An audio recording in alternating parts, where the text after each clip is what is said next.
present I'm Sorry I Haven't a Clue, the antidote to panel games.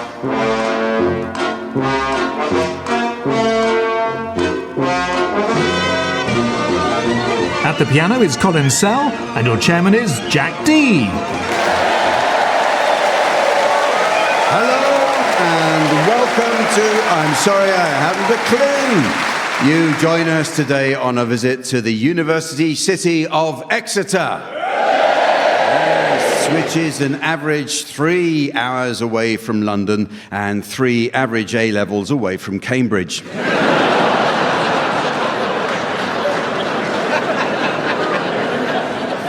The city of Exeter stands on the Exe, a tributary formerly known as the River Twitter. The Imperial in Exeter is considered to be the most elegant pub in the entire Wetherspoons chain.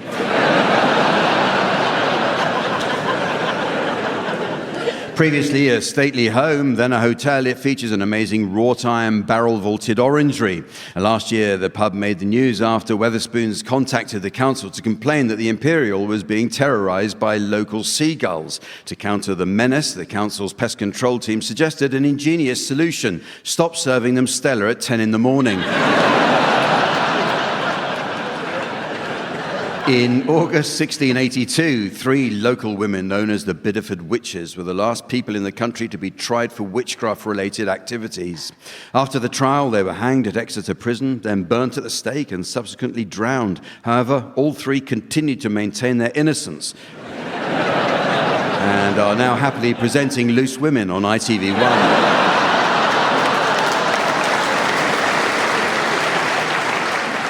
The Devon pasty, which is distinguished by its top crimp and oval shape, is widely considered to be the finest in the world and is likely to remain so until next week's recording in St Ives.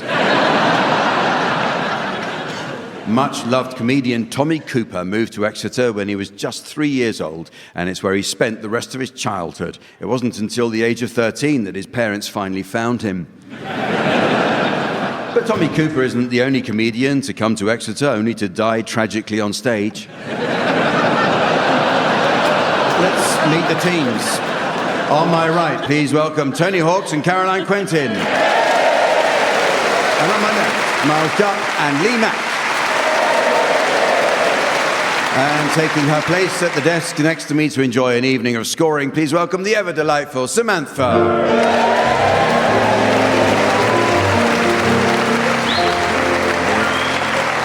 Well, we begin this week with a round that's all about words.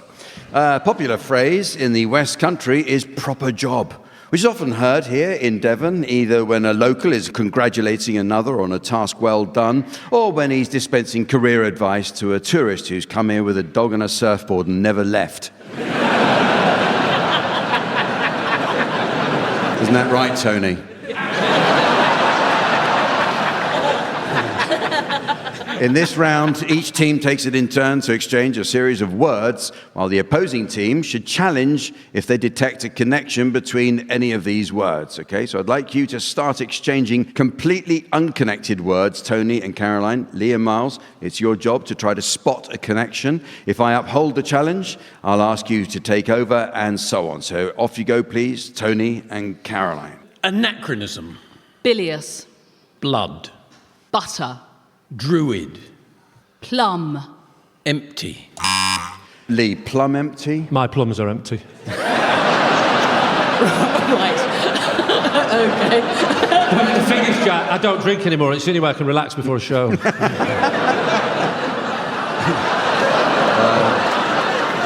Really a lot more information than we wanted. I'll have to accept your challenge, so it's over to you. Yeah. It's over to you, Miles and Lee, to come up with unconnected words. Beef. Jug. Tailspin. Tablecloth. Oh, there's a connection there. Tablecloth. And tailspin. Yeah. Because if at Christmas I don't have the right tablecloth, I go into a tailspin. Don't we all? Quite right. I don't believe that, but you seem to believe my story, so why not? Yeah. Well, frankly, we've got to have some that we can broadcast, you see, Lee, so... So, yes, it's over to Caroline and Tony. I used the tablecloth in my story as well, but forget it. Grain. Brassica. Flummox. Nose. Jewellery. Miles, nose, jewellery. There's connection there. Yeah, well, I mean, you could have a piece of jewellery in your nose, couldn't you? Well, The many people do these days, Yeah, Ed, yeah, there's- and I'm all in favour. For Absolutely. heaven's sake. It's 2024, do what the hell you like. Yeah, Well, yeah. Not everything, Lee. No. Yeah, no, that's fair. Yeah, nose jewellery, Nose, I think. We accept that. Yeah, no, I think you walked into that Yeah, one. I did. So it is. It's back over to Miles and Lee. Leopard. Full. Chalk. Brenda. Oh, yeah, Tony. Yeah. Well, I used to go out with Brenda Chalk. No, he did. He did actually. Did he? Yeah. Yeah, she was from Exmouth. Yeah. She was. I'll accept your challenge, Tony and Caroline. Back to you. Oh, I don't know how I did that. I'm sorry about that. The gong tells us that I've just remembered how to finish that round. Well, time for a musical round now, as I ask the teams to sing one song to the tune of another. Exactly. Piano accompaniment will be provided by Colin Sell. Incidentally, you may be interested to know that Colin is currently on tour with his grandson. Colin's the one slumped in a pram, and his grandson's the one shouting "penny for the guy."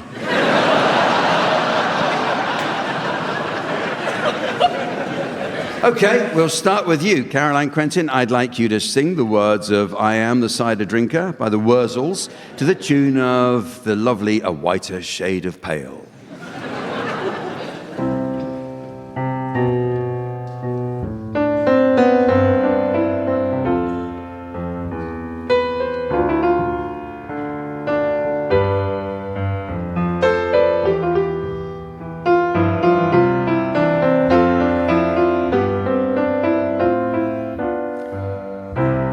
When the moon shines on the cowshed and we're rolling in the hay, all the cows are out there grazing and the milk is on its way. I am a cider drinker, I drinks it all the day. I am a cider drinker, soothes all my troubles away. So cozy in the kitchen, with the smell of rabbit stew. When the breeze blows across the farmyard, you can smell the cowshed too.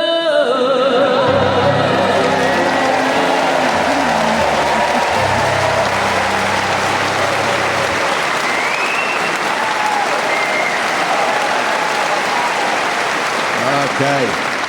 Your turn now, Lee Mack. I'd like you to sing the words of "Relax" by Frankie Goes to Hollywood to the tune of "The Winner Takes It All."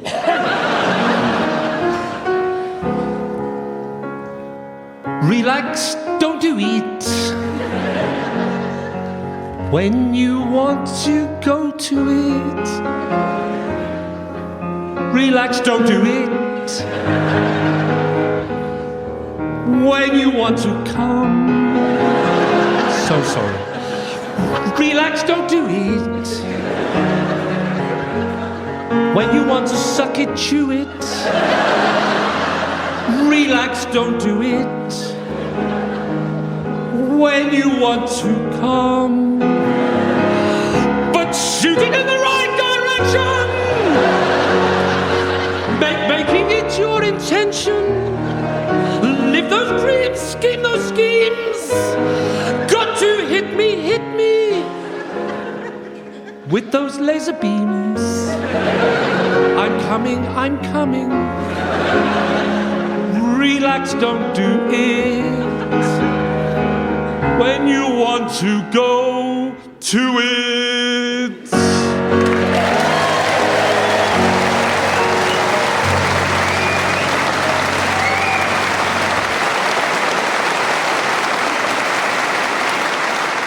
Can I just say, I bet you're really pleased that wasn't the ABBA 3D hologram version. Your turn now, Tony Hawks. I'd like you to sing the words of the traditional Devon song Widdicombe Fair to the tune of Save Your Love by Renee and Renato.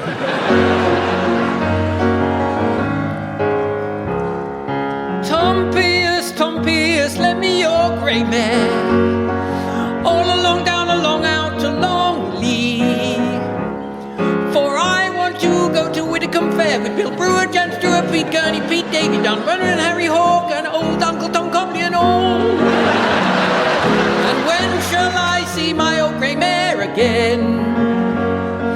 All along, down along, out to Longley. By Friday night or Saturday noon with Bill Brewer, Jan Stewart, Pete Gurney, Pete Davey, Darryl Wilkins, Harry Hawke and old Uncle Tom Copley and all. Then Friday and Saturday noon. All along, down along, out to Longley. Tom Pierce's old grey mare had lost it home with Bill Brewer, Jan Stewart, Pete Gurney, Pete Davey, Dan Wynn and Harry Hawke and old Uncle Copley and all.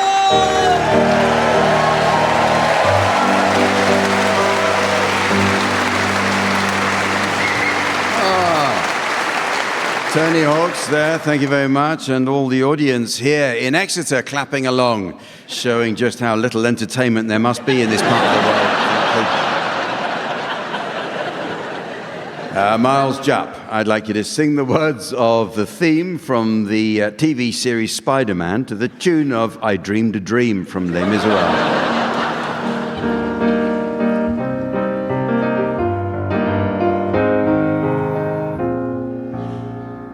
Spider-Man, Spider-Man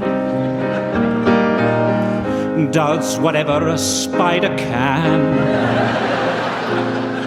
Spins a web any size, catches thieves just like flies. Look out, here comes the Spider-Man. Is he strong? Well, listen, bud. He's got radioactive blood.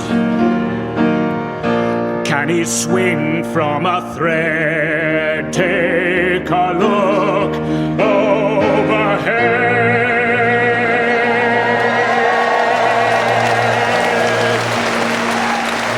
Hey, there goes the Spider-Man. In the chill of night at the scene of a crime.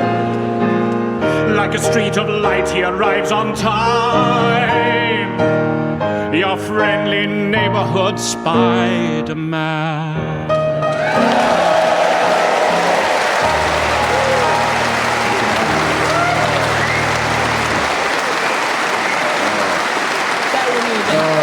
Very moving.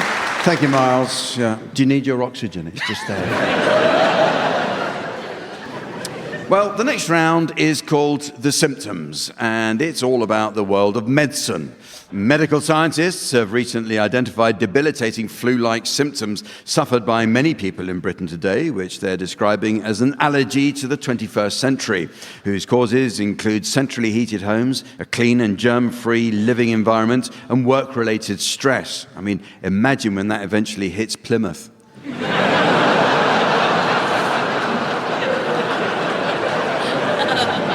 So in this round, the teams will assume the role of doctors and patients suffering from an imaginary medical condition, and you can be our patients, Tony and Caroline. The identity of your mystery medical condition is now being displayed to our theatre audience via the laser display screen. Tony and Caroline think they're puddings. Tony and Caroline think they're puddings. Okay. Tony and Caroline, you must outline your symptoms to doctors Miles and Lee, and they'll be awarded points based on how accurately they're able to diagnose your condition. Off you go. Hello, do come in. Thank you. Now, doctors, there's something I need to show you behind the screen, as it's a bit personal, okay? It's the old tudger. I can't seem to get rid of these spots.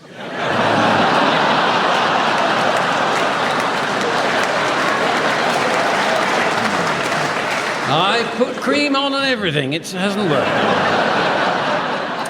Personally, I don't think that you've been right since you split with your wife, Tony, and over such a silly little thing. Yes, it was a mere trifle. It was hardly a trifle. I mean, you said she looked like a tart. Well, it was Christmas. I was steaming. I'd overdone it with the brandy, but I was on fire. Such good anecdotes, but whatever I came up with, she found a way of topping it. And it kept on happening. The whole thing made me want to scream, but I only do that at weekends. Me too. I scream Sundays.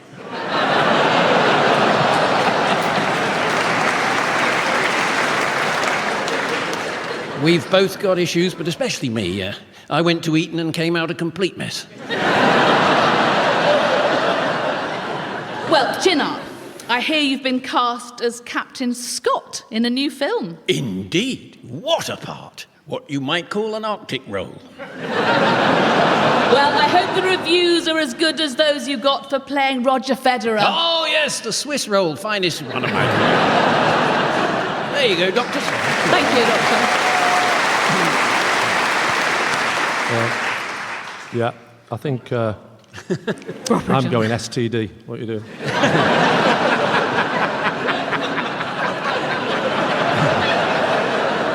I think that's a perfectly reasonable working theory. I think you believe that you're puddings. Yes. And now for a game called West Country Weather Rhymes and Proverbs. In 2003, the Met Office moved from Bracknell to Exeter. The opening ceremony was attended by legendary weatherman Michael Fish, who planted a sapling and then knocked it over. In a recent report by Which magazine comparing the accuracy of weather forecasting stations, the Met Office came 9th of 12, one place above the BBC and one place below sticking your head out the window. Teams, in this round, I'll read out the first part of some genuine West Country weather rhymes and sayings, and your job is to correctly finish them off for me, please. So we'll start with you, Tony. How about this? When seagulls fly towards the land... Hold on to your bloody chips. It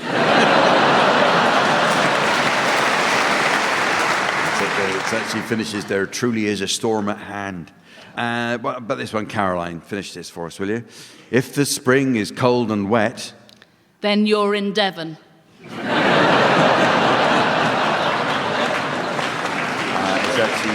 Then autumn will be hot and dry. Lee, how about this one? Snow like cotton, soon forgotten. Snow that's wetter, probably rain.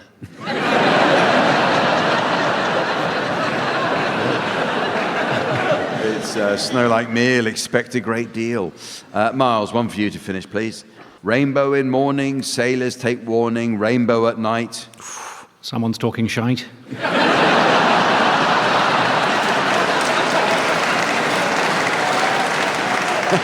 Sailor's delight. Well, look, here are some for any of you lot to have a go at. This is a Hampshire saying, actually.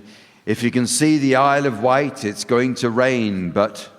If you can't, you're facing north.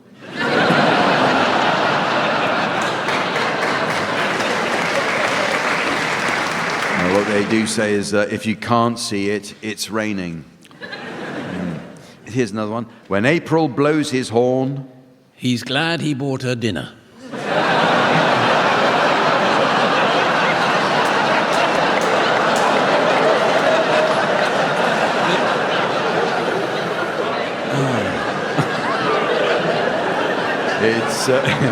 It's good for hay and corn, is where I was trying to get us to.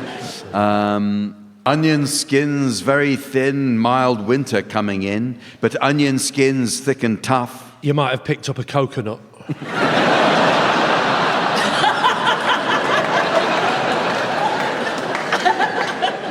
It says, coming winter cold and rough. How about this one? Be it dry or be it wet. I'm going in.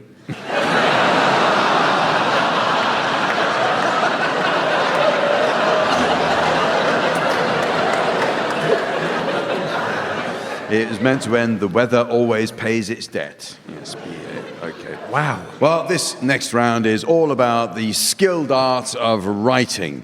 Recently, I received disturbing reports about meddling busybodies making changes to the much-loved characters of Roald Dahl. Apparently, Augustus Gloop is no longer fat, but enormous. Mrs. Twit is no longer ugly, but beastly. The Oompa Loompas are now orange and gender-neutral. And that lovable, kindly giant is now called the BFGBTQ+.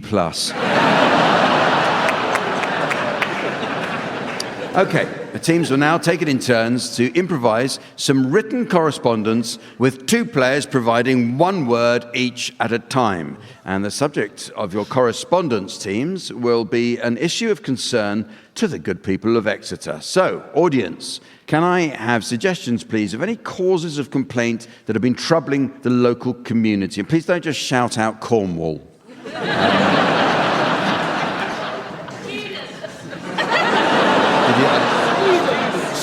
Students, yeah, fair enough. We'll go with students, okay? So Miles and Lee, I'd like you to start by composing a letter. And what's your name who shouted out students? Can I have? Rachel, a letter to, okay. I'd like to start by composing a letter of complaint from Rachel to the University of Exeter. I think it's only fair. So off you go, please, Miles and Lee. Dear Sir, or Madam, I really am fed up to the back teeth with students. They are disgusting people. They really are very disgusting people. Yesterday, I was 1 second away from getting slapped by a student because all of the time they wonder why I am nude.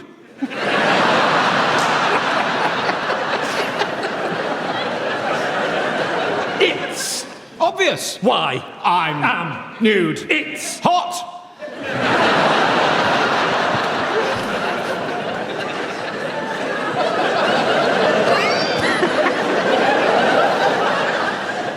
I love being nude. So, please, can you ask the students to stop wearing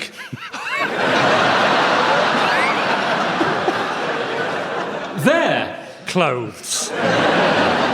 It really makes me feel naked when they are wearing clothes, especially big goths. I would love to dance naked with the rest of Exeter. Next Tuesday. So, how will you rectify this situation? Yours sincerely, Rachel.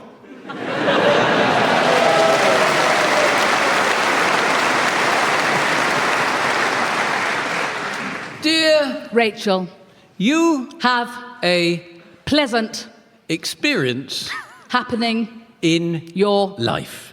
Why Do you keep fighting? it?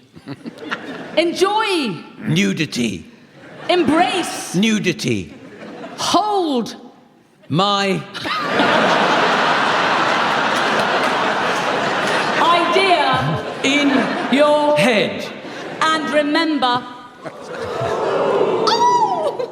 And Remember, yes, that if you are so keen, to take away your, students. then What will Exeter be like? no People drinking in excess. no People buying. pants. I Would like to introduce you to something very. special. It's Made of wood.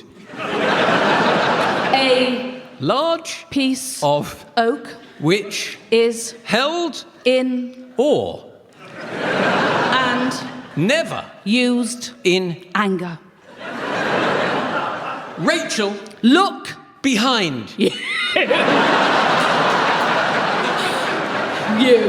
It's Behind. you. Rachel. Rachel. Look. Out. It's Killing. you. Now. Rachel. Goodbye.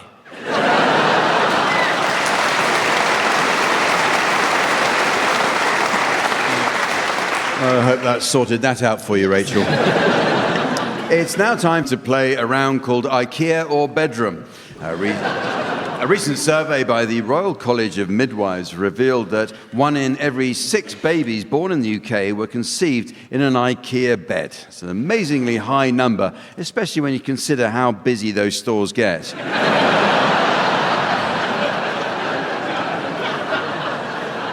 Teams, in this round, I'd like you to come up with phrases that might be suitable to use both in the bedroom and when buying or assembling things from IKEA. So, Tony, you can start. If there's no screwing involved, I can't see how it's going to stay up.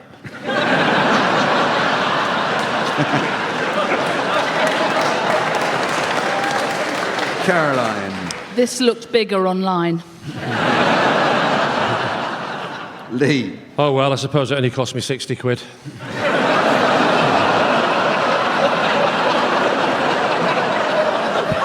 Miles.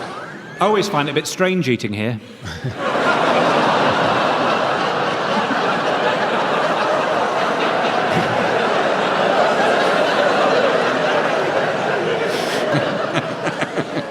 Well, this is a complete waste of a Saturday.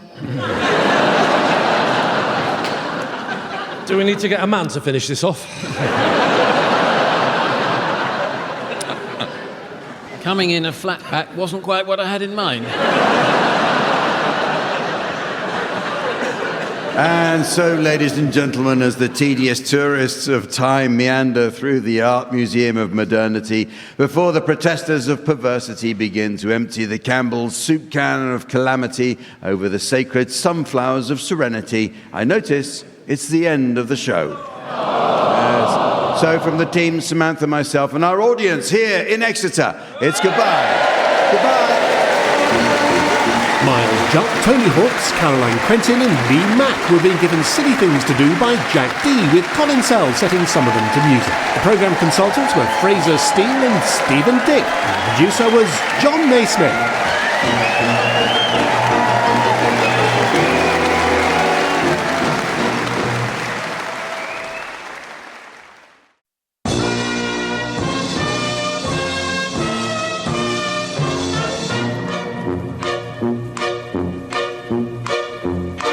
We present I'm Sorry I Haven't a Clue, the antidote to panel games.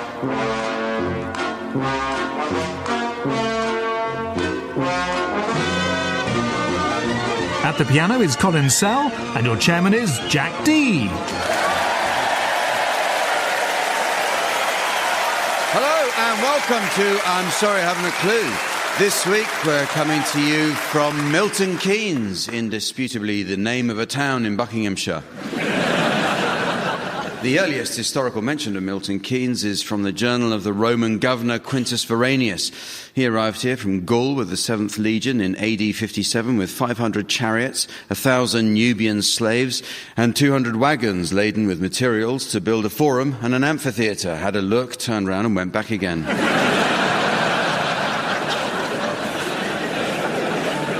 In the 1850s, Milton Keynes elected as mayor one Thomas Froggy Harris, who wanted to make the town a better place to live, a place where homeowners would happily leave their doors unlocked. It was certainly better for Harris because he was also a burglar. Harris was known as Froggy because he was once caught in a field making love to a French woman. He retired to live on a farm with his brother, Porky Harris.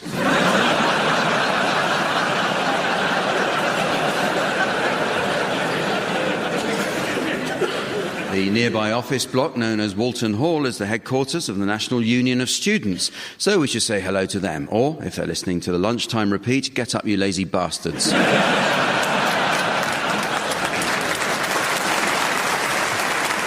But students aren't alone in sleeping through a half-hour radio show. Let's meet the teams. On my left, Barry Cryer and Graham Garden.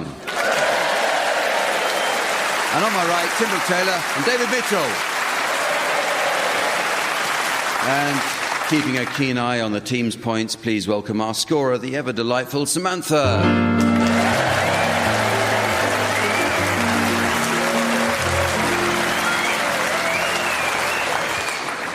Well, the first round this week is about movie titles that have been written wrongly. I'd like the teams to suggest well-known movies which would have been much less appealing if just one extra word was added to the title. So, Barry, can you start? The Sound of Lift music. Tim? Driving Over Miss Daisy. David? The French Wi-Fi connection. Graham? A Clockwork Orange clock.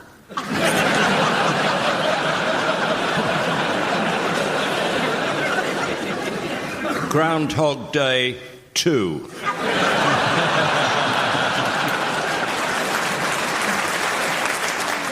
Life of Brian Sewell. No Country File for Old Men.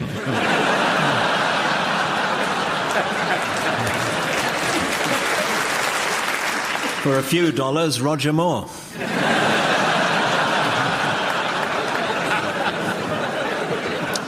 From Russia with Love Handles. Lord of the Napkin Rings. Tax Return of the Jedi. Handy Gandy.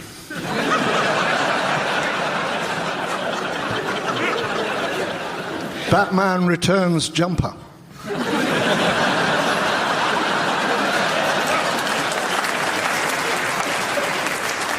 Well, it's music time now with a round called One Song to the Tune of Another.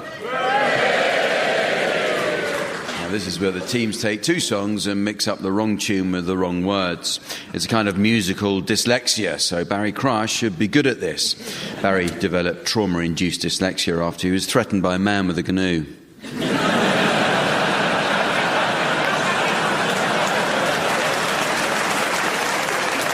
At the piano, we have Colin Sell. By the way, Colin tells us he's now taking bookings for 2015, which is £1.25 more than he used to get. Okay, we'll start with you, Tim. I'd like you to sing the words of I've Got a Lovely Bunch of Coconuts to the tune of Marlene Dietrich's Lily Marlene.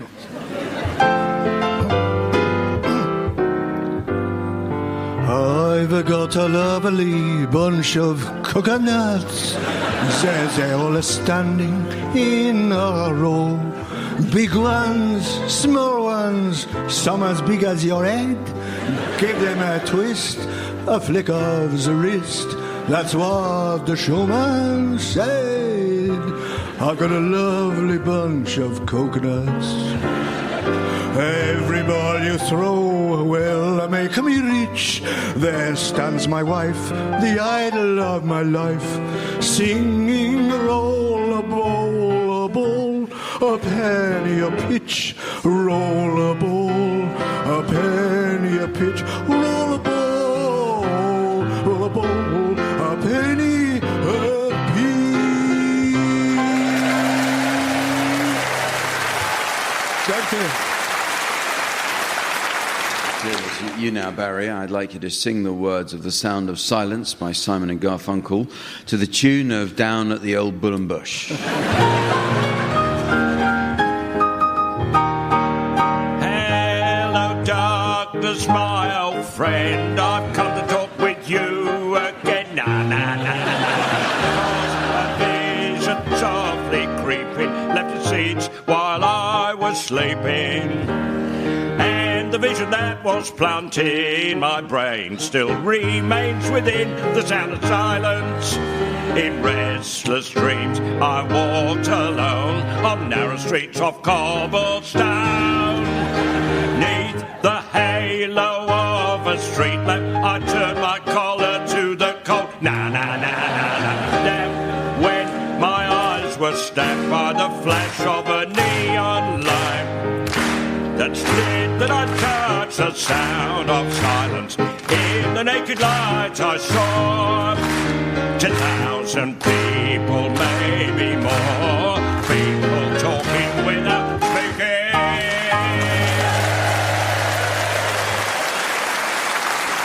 Oh, thank you very much, Barry, and to the audience. Although I must say, if you're going to eat crisps, can you eat it a bit more? So, David, it's your turn. I'd like you to sing the words of Big Mouth Strikes Again by the Smiths to the tune of On the Street Where You Live. Sweetness, sweetness, I was only joking when I said I'd like to smash every tooth in your head. Oh, sweetness, sweetness, I was only joking when I said by right you should be bludgeoned in your bed. And now I know how Joan of Arc felt now. I know how Joan of Arc felt as the flames rose to her Roman nose, and her Walkman started to melt. Oh, big mouth, la da dum da da.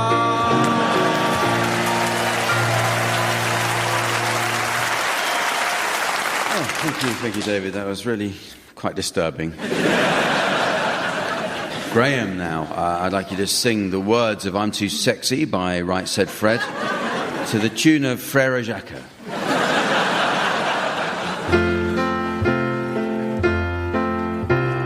I'm too sexy for my love, for my love. Too sexy for my love, too sexy for my love. Love's gonna leave me, love's gonna leave me. I'm too sexy for my shirt, for my shirt. Too sexy for my shirt, too sexy for my shirt. So sexy it hurts, so sexy it hurts. Too sexy for my shirt, so sexy it hurts, so sexy it hurts. So sexy it hurts, so sexy it hurts, so sexy it hurts.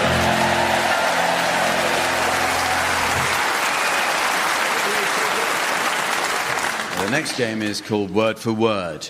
It's where each team takes it in turn to exchange a series of unrelated words while the opposing team tries to identify any connections between these words. Now, I must caution the teams, as recently the rules have been stretched almost to a state of cheating by panellists repeating certain words. So if you hear more or less the same words over and over again with barely a hint of variation, you're probably listening to the Archers.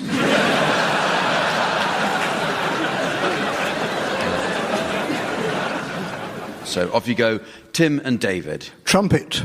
Furiously. Selfie. Puke. Cummerbund. Hope. Budgerigar. Graham. Yeah. No, she was a wonderful actress, Hope Budgerigar. Yes. What would I have seen her in? Sweet Bird of Youth. Yes. Yes, I think that's quite right, actually. Hope Budgerigar. She's been in Good grief. many films that yes. Graham and Barry will remember, but we won't.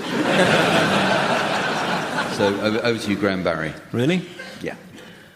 That was my word.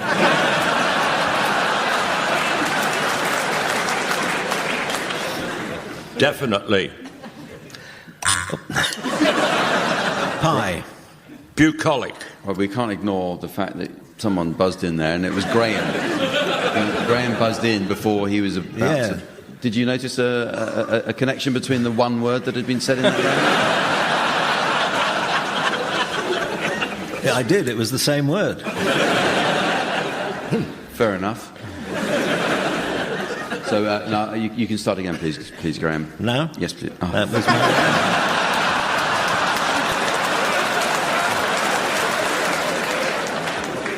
Coriander. Greasy. Deficit. Weep. Existential. Light. Fop. David is... Light and fop. There's a link between all things light and all things foppish. It's a musical, The Light and the Foppish, from the 17th century, recently rediscovered. Could you name any of the songs? They're obviously well known, David. No, they're not very well known at all, and so I couldn't. Who was the composer of that? It's lost. We're hoping it's Shakespeare. Yes, because he really didn't write enough, did he, Shakespeare? We're hoping to add to his canon. I don't think his musicals are the best of his work. What did the audience? Have you heard of this new musical, old musical? See, they all have. Absolutely no help at all. Thank you. Well, you're very keen on the idea, David. So yes, I'll let you continue with that. I'll give you that. Okay. Panic. Beautician. Mollycoddle. Arable. Bigamous. Anteater. Barry. Bigamous anteater. Yes, this was a 17th century bawdy comedy about the bigamous anteater. Yes, very well known. Congreve, I think I remember. Did he happen to write any musicals? No, there was no music in it, Jack. No music in it. Okay. But written by Congreve. I know who wrote it. Yeah, all right, no need to get so ratty. It's just a game. We're trying to keep it light. And foppish.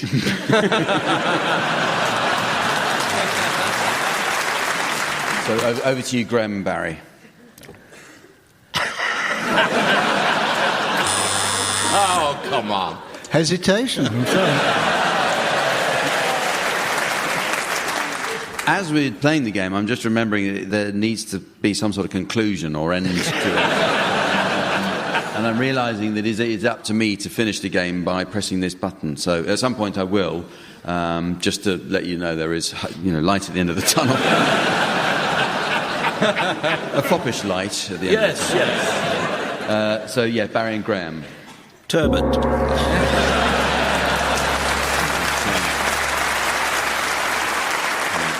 Sadly, we didn't have enough time to carry on with that. Next round is about rare medical conditions. Now, coincidentally, our 3 regular team members have each suffered various symptoms recently. Barry has been getting worried about his hearing. It's next Thursday.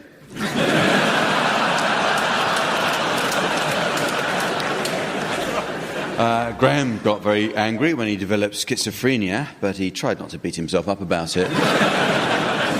And Tim says he's been feeling funny all week. That certainly seems to have cleared up.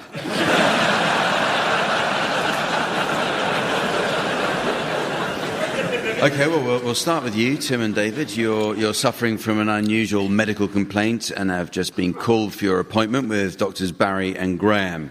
You must outline your symptoms to them, and they'll be awarded points based on how accurately they're able to diagnose your condition. So the identity of your complaint's now being displayed to the audience via the laser display screen. And for listeners at home, here's the mystery voice. Tim and David think they're members of UKIP. Tim and David think they're members of UKIP. Morning. Good morning. Morning. So what seems to be the trouble? There's nothing wrong with us. Oh.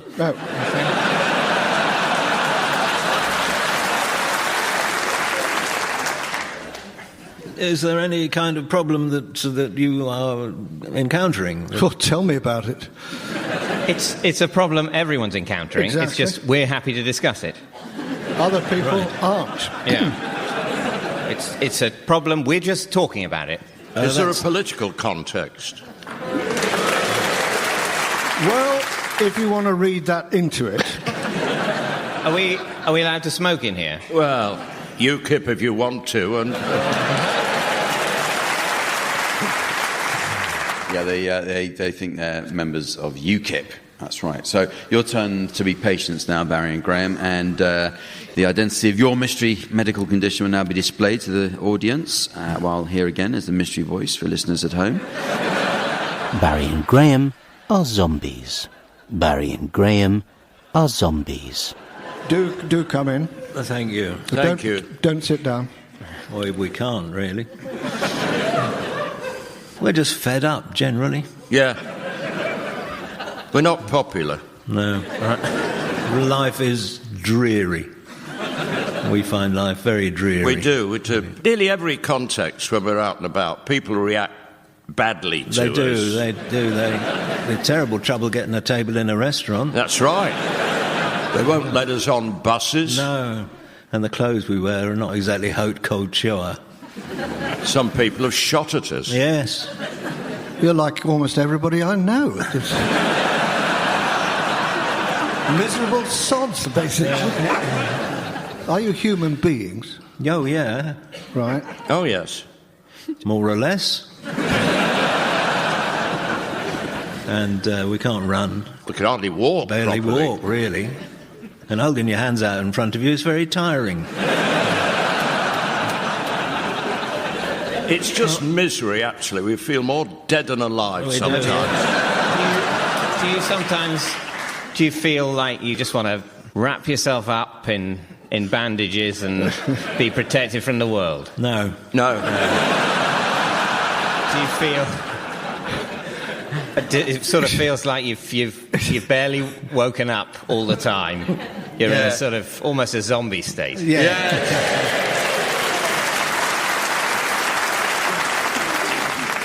Oh, the next game is about the art of romance. Barry was telling us he recently bumped into his first ever girlfriend who he hadn't seen since 1957, but she was a bit drunk. In fact, she hasn't stopped drinking ever since the day Barry left her 56 years ago. That's what you call a celebration.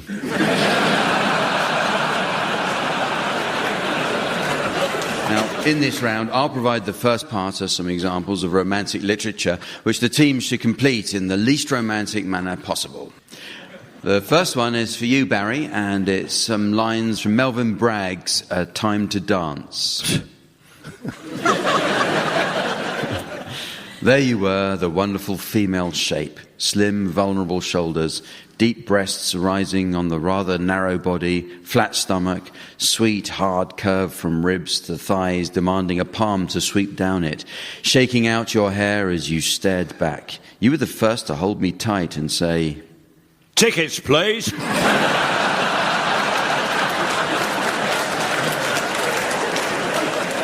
Say how much you loved it. I didn't know Melvin Bragg wrote crap.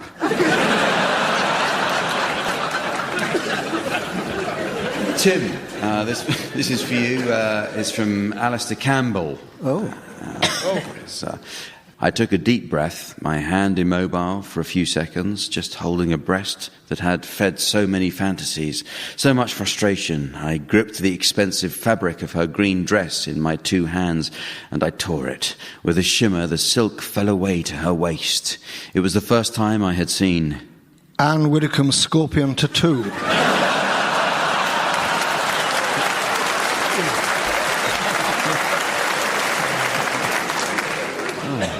I don't think it was the first time myself. All right, David, your lines to complete are from the Song of Solomon in the King James Bible. The voice of my beloved, behold, he cometh leaping upon the mountains, skipping upon the hills. My beloved is like a roe or a young hart. Behold, he standeth behind our wall. He looketh forth at the windows, showing himself through the lattice. My beloved spake and said unto me, Bah!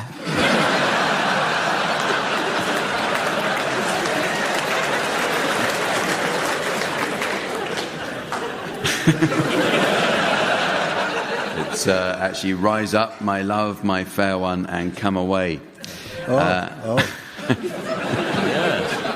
Graham, your romantic lines are taken from a greetings card message.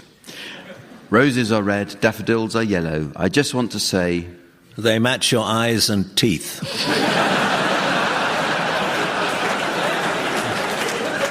You're a real handsome fellow.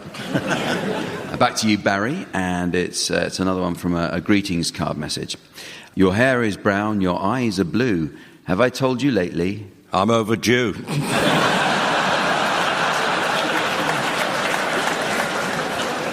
It's, of course, that I love you. David, here's some words for you from Sarah Teasdale's The Kiss. I hoped that he would love me, and he has kissed me on my mouth, but I am like a stricken bird that cannot reach the south. For though I know he loves me, tonight my heart is sad. The DNA test just came back, and he's my biological dad.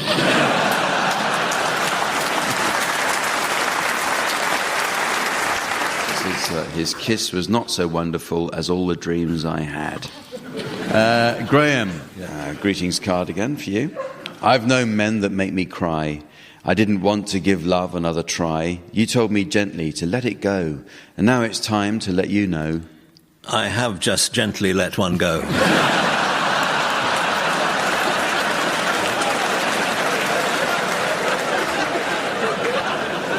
Well, I hope that was your answer. It is to most things, yes. It actually reads, it was by chance that I met you and found a love that's always true. Here are some for any of you to have a go at. This is from another greetings card. I love you when you're distant. I love you when you're close. And today I want to tell you... I prefer you when you're distant.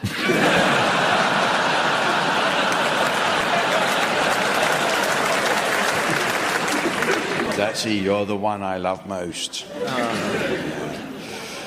Oh, we're back to Melvin Bragg now. From his novel A Time to Dance. And your hands would rush nervously up and down my back, down my flanks as we tried to kiss, talk, embrace, undress and feel each other all in the same instant. It doesn't matter what it really is, but... Frantically, we would separate and throw off clothes so fiercely that we often had to leave Waitrose. Found rips and tears in them later.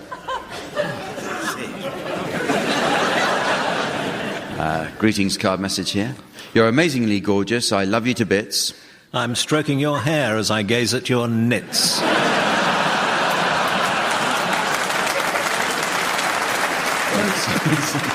Actually says, so I've bought you this ring, I hope it fits. That's a romantic way to propose, isn't it? Give someone a ring. I bought you this ring, I hope it fits. If it doesn't, I'll ask someone else. And finally this from Mills and Boone. Strong arms clasped her waist, brought her gently down to the floor to lie with him on the colonial quilt. Oh, Elizabeth, I love you. She gasped, a joyous, surprised sound. And then she melted, absolutely melted. Melted against him, melted out of her clothes, melted out of her mind. All she knew was that he loved her, and... She was a snowman.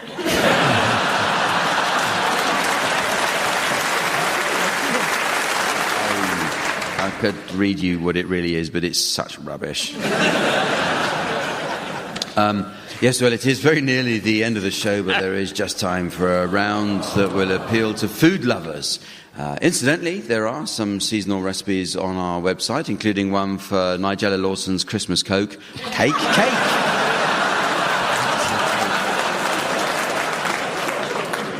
The round is called the Bread Lovers Songbook. Samantha has to nip out now as she's off to meet her baker gentleman friend who does market research into brands of bread. He's prepared a sample sandwich buffet, Samantha says. Last time she went, she was disappointed by his Hovis triangles, but was satisfied by his nimble fingers. So, while she's away, I'll ask the teams to suggest titles of songs likely to appeal to an audience of bread lovers. So, Barry, can you please start? Another one bites the crust. Tim? Crumpet voluntary. Graham? Hold it, flashbang, what a pitter. David? Focaccia falling star. Where has all the flour gone? Shake, shake, shake, shake your butty. When a man loves a Warburton. It's my chapati and I'll fry if I want to. Ain't no sun blessed when he's gone. Stand by your nan. Donut, leave me this way. On Mother Kelly's doorstep. Bake me up before you sourdough. Achy, bakey tart. Never mind the Bannocks, it's the Sex Pretzels. There's a guy works down the chip shop, swears he's Hovis.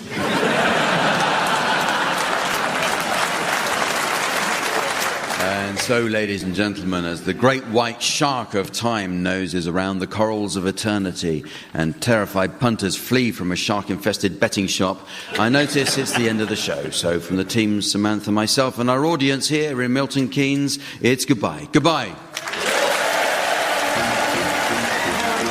Barry Cryer, Graham Garden, Tim Brooke-Taylor and David Mitchell were being given silly things to do by Jack D, with Colin Sell setting some of them to music.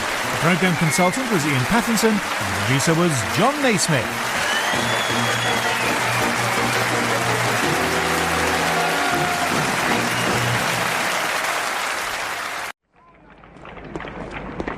London. The streets are a-bustle with horse-drawn carriages and wagons, as traders cry their wares. Rich folk and humble pick their way across the teeming thoroughfares, and the crossing sweepers are hard at work, scooping up behind the more nervous pedestrians. For this is the London of yesteryear, of Queen Victoria, the London of Charles Dickens. As usual, it is Christmas. The spirit of goodwill is in the air, and in Portland Place, the crowds marvel at a public display of sound effects.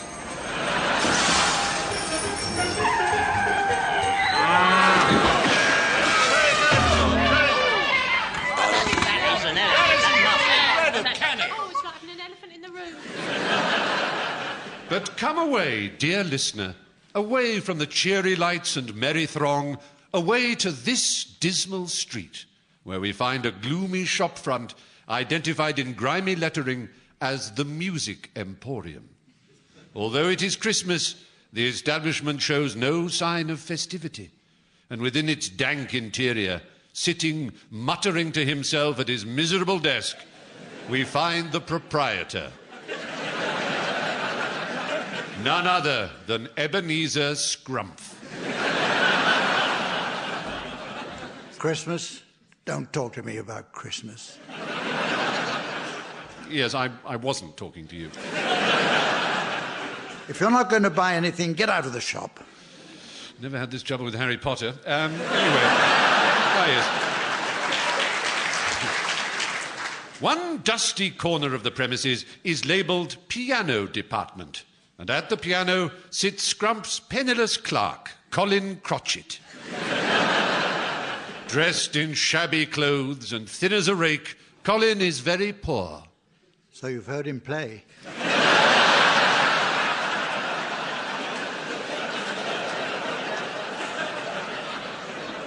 Can I have the rest of the day off, please, Mr. Scrumph? What? Colin was too poor even to have his own microphone.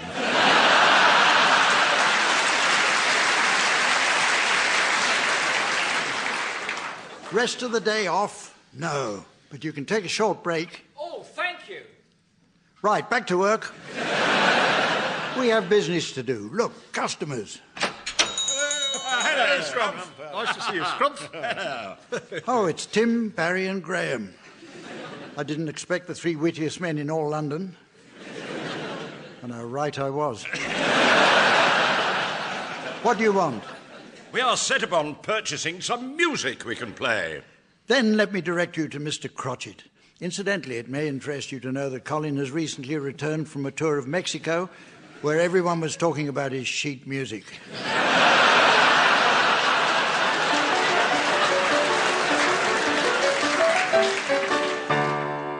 Tell me, Scrumph, do you have a wide selection of popular melodies? Yes, but here at the Emporium we only specialise in cheap music. So, customers, I'd like you to come up with the titles of cut-price versions of songs that might appeal to a penny-pinching old misery guts like myself. Customer Tim, will you start, please? Would you possibly have a copy of Tea for One by Miser Linelli? Do you have Come and Look at the Window Box, Maud? Or I Just Called to Say You Owe Me. Or I Dreamt I Dwelt in Marble Arch. By chance, do you have a 7 and 6 trombone? Or My Old Man Said Cancel the Van. Swing Low, Sweet Caricot. How much is that doggy in the skip?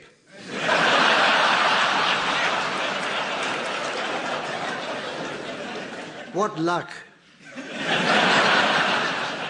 I don't have any of them.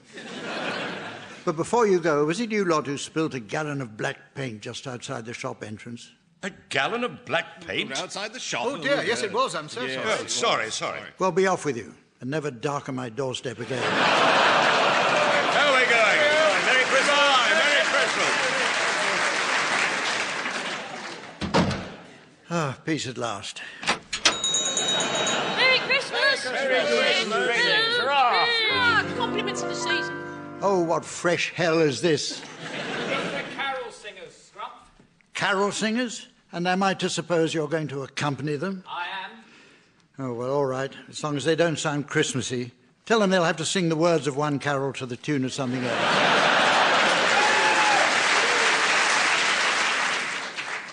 Let's try the words of Silent Night to the tune of Tequila.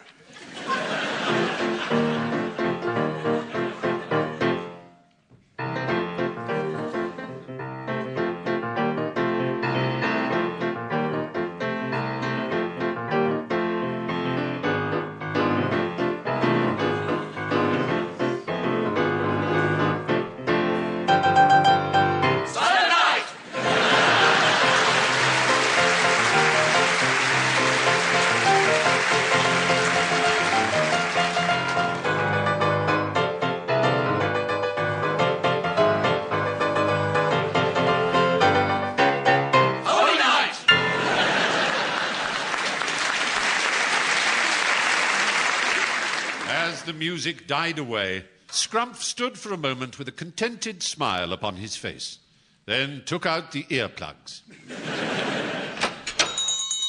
Season's greetings to you, Uncle Scrumpf. The unexpected visitor was Scrumpf's nephew Fred, a tall, jolly-faced, ebullient young man in jovial mood.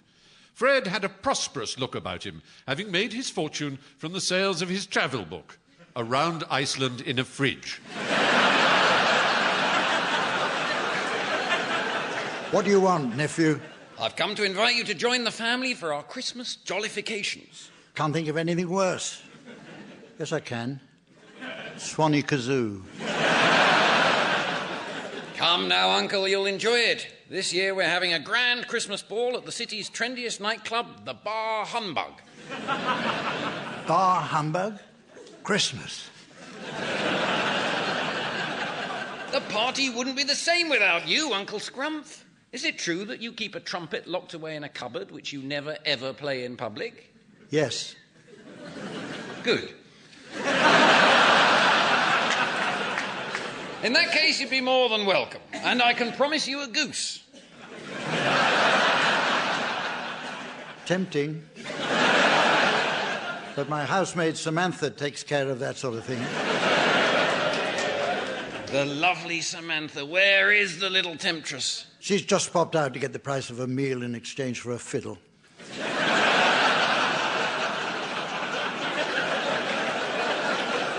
Then, as soon as she gets back, she's promised Colin to polish his upright. Busy girl. Yes, and on a Thursday she works the Strand as an organ grinder. Yes, but we get the picture. Well, why not bring her with you to the party? I'm not coming to your party. Christmas, I hate Christmas and everything about it. Be off with you. You too, Crotchet. I'm going to bed in disgust. Surely not. You haven't seen the bed.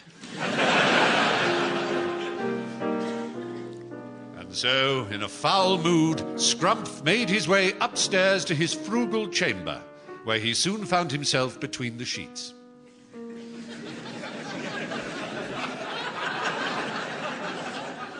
Ah, there I am.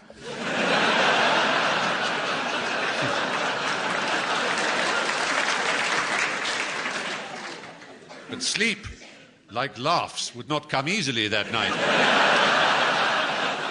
And as the clock began to strike midnight, he sensed a presence in the room.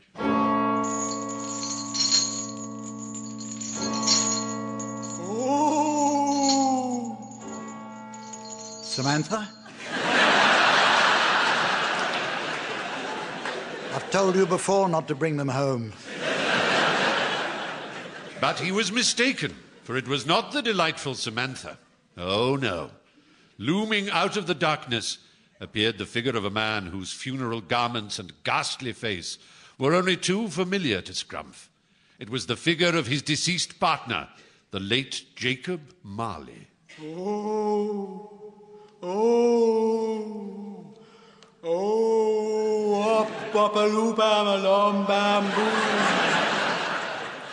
Good golly, it's Marley.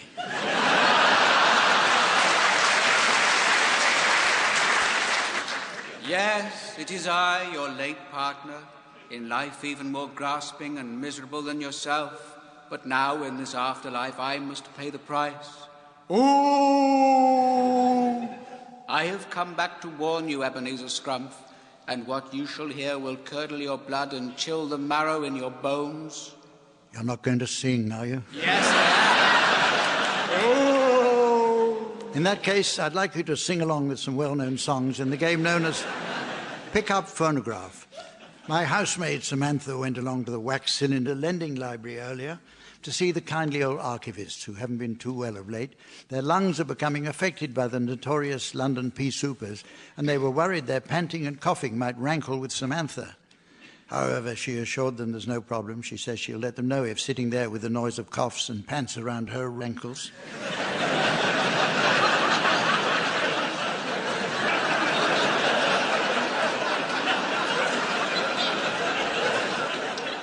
You should sing along Marley until at my signal Samantha turns the volume down to nothing.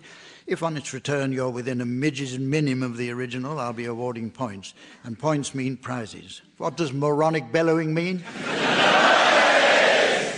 This week's prize is sure to delight every veteran of the Crimean campaign who's keen to upgrade his soft furnishings. It's this stylish balaclava pelmet. Your song, Marley, is Gilbert and Sullivan's latest chart topper, A Wandering Minstrel Eye. And as a special treat, I'd like the narrator to join in the loud bits. Off you go.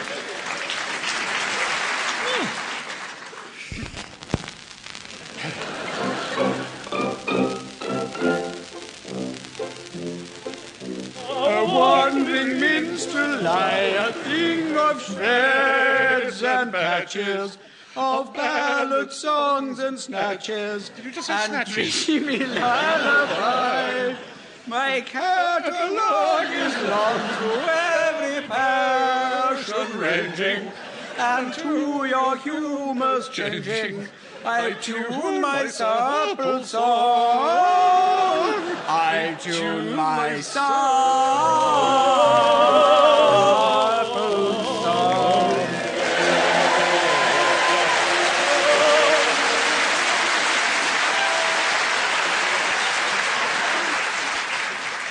Well, that doesn't frighten me.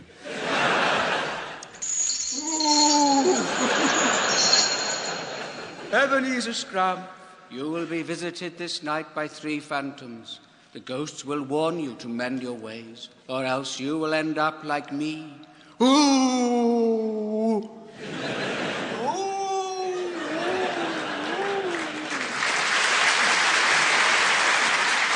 And with that, Jacob Marley faded from sight amidst a frightful rattling of chains, doomed forever to roam the land as a travelling accessory sales executive for Armitage Shanks.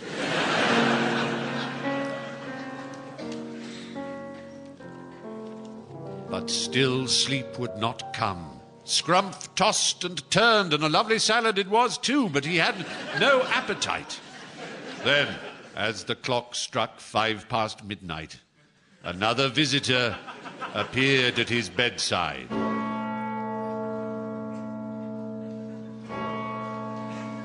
Ho, ho, ho! Towering over the bed stood a merry, red-nosed fellow in a fur-trimmed robe, with a wreath of holly about his brow and a traffic cone perched amusingly on his head.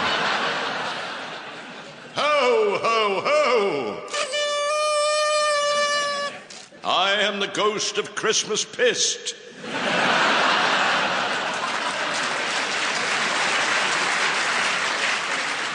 You mean Christmas past? Oh, yes, Christmas past. Easy mistake when you're pissed. What do you want, spirit? If you've got any, I prefer lager, but... First, I have something to show you. Behold! With that, the ghostly visitor conjured a scene before the miser's astounded eyes. Observe, a well-appointed drawing room, and on the hearthrug, why, it is the infant Ebenezer, a bonny lad in a velvet sailor suit, and there's his lovely young mother, regarding her offspring with a slightly worried look in her eye. Oh, infant Ebenezer, I wonder what you'll be when you're quite grown up. I shall make you proud, Mother dear. Listen to this.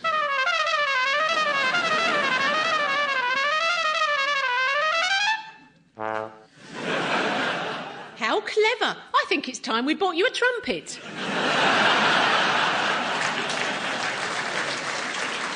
A trumpet for Christmas? Oh, no, we have a special gift in store for you. For Christmas, we are sending you away to school at Eton. Eton?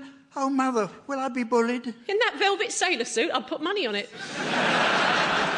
But never mind. Look who has written to wish you luck. Oh, Mama. Oh, hello, they dropped.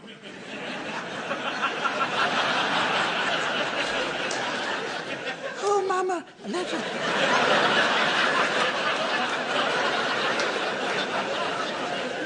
A letter has flooded in from a Mrs. Trellis of North Wales.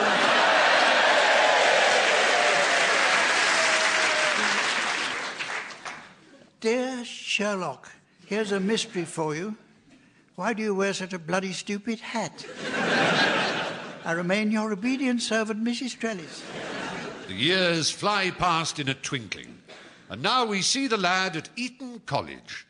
It was here that Ebenezer Scrumph made school history when, during a game of football, instead of kicking the ball, the new boy picked it up, leapt onto a broomstick, shot into the air, hooped the quaffle, and to the dismay of the Slytherins, actually caught the golden snitch. Then, sadly, he then sold the franchise to J.K. Rowling for a pittance.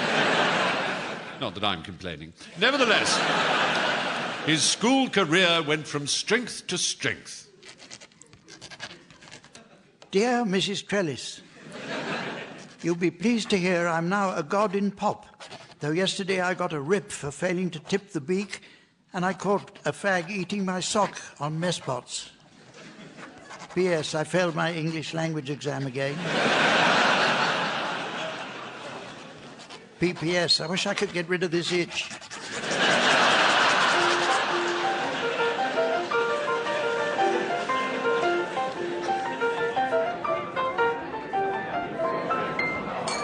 And so your school days fade away.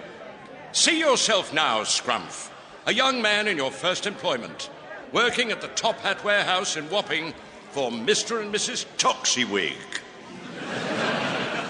Why, this is the Christmas party they laid on for all us young apprentices. And see there, Mrs. Toxywig herself. Welcome, one and all. Now, before the dancing and the games begin, who wants a punch? Yes, a violent woman, but kind. Please tuck into the festive spread. There's goose and turkey and pies and pheasant, venison, grouse, partridge and boiled ham and mutton and beef and some pork chops for the vegetarians. Dear lady, can I tempt you to a monster munch? Oh, whoa. Is it Mr. Dickens? It is. Mr. Dickens? It is. Mr. Charles Dickens? It is. Mr. Charles Dickens? It is. Oh, I'm struck all of a fluster. Pardon me while I throw my apron over my face and rush from the room in hysterics. Oh, sir! Oh, whips and scorpions. I'm as tumbled as a mouse in a whirligig. All puppies at ninepence. Oh!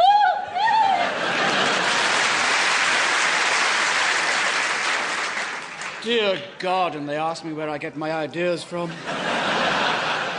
Yes, remember this party well, Ebenezer Scrumph, for it is here that you meet and fall in love with your future fiancée, the Toxywig's daughter, Belle. It is a whirlwind romance. I love you, Belle. I love you too, Scrumph. That's all right, then.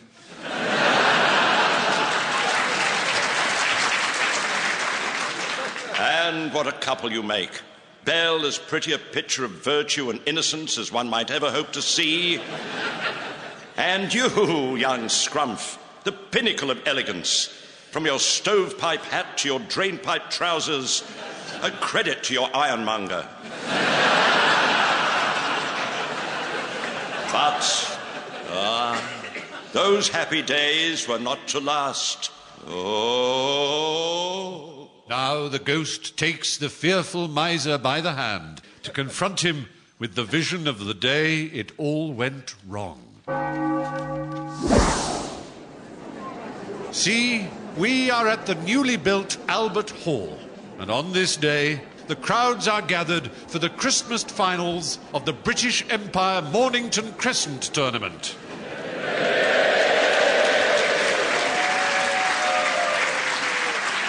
The occasion is graced by the presence of Her Majesty Queen Victoria herself and her consort, Prince Albert. Look, it's Victoria and Albert. Stop staring at us. What a pair of old relics. We are not a museum. What an old dear. We are not a moose.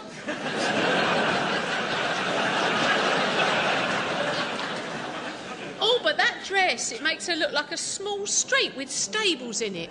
We are not a muse. As always, the Queen is accompanied by her faithful gilly, John Brown, and his brother, Gordon. You'll have paid your VAT.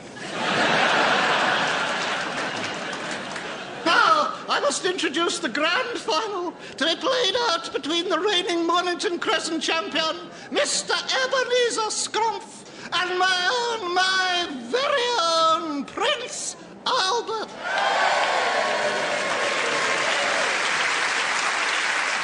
Gott in Himmel, Victoria, not ein chance I am standing.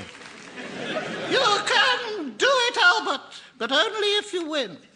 Oh, my darling Bush. On with the game. Well, we play if we must, but I have to insist. Prince Albert rules. No, he bloody doesn't. In deference to His Royal Highness, we shall play according to the Saxe-Coburg-Gotha Protocol. All German-related locations count double, but Poland Street is out of bounds. For the time being. Very well. I shall toss for starters. A woman of habit. Here we go. You will call Mr. Scrumph tails or me? Me. No, it's me. Albert, commence. Hanover Square. Hanover Square. Cheapside. You are new to this game, I think, yeah? The town's so good they named it twice. Baden-Baden. Bushy.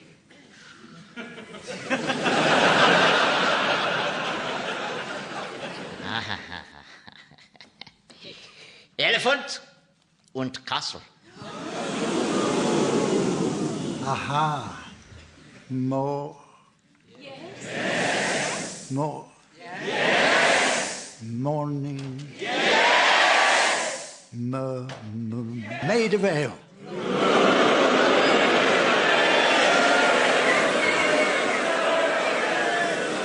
Good, Albert. Finish him off. Mornington Crescent.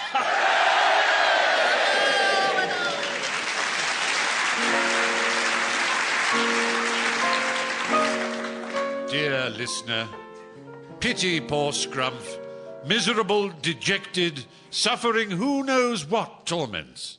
He vows never to play Mornington Crescent in public again. Yes, he proclaims that from now on he will only officiate as chairman in non-league games.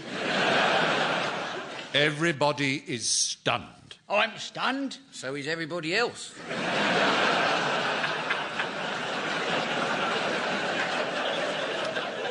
Told you. And that isn't the worst of it, for here is his pretty little fiancée, the delightful Belle, who comes to him with a heavy heart. I see you've been to the butcher's. Yes, I got you this heart for your tea. But, Scrump, after that display, you must know that I no longer love you. Goodbye. What a shame. I'll never eat all this on my own. With that, the vision fades. Back in his bedroom, Scrump recalls how, bitterly hurt and publicly humiliated, he vowed that from that day forth he would be miserable, grasping and mean. But Scrump's torment is not at an end.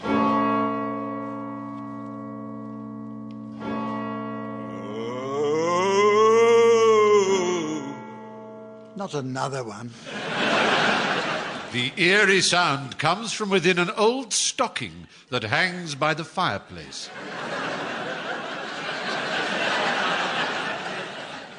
Who are you? And what are you doing in that stocking? And why are you wrapped in coloured paper tied up with a ribbon? I am the ghost of Christmas present.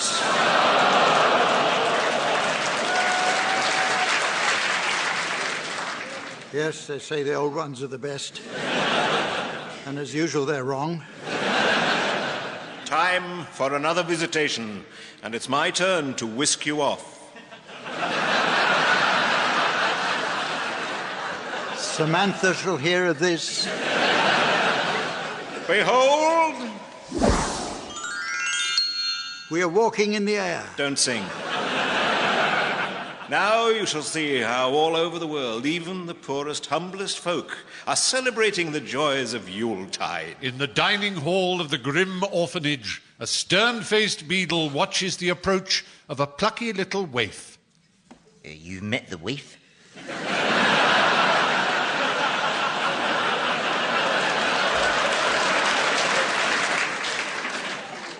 What do you want, boy?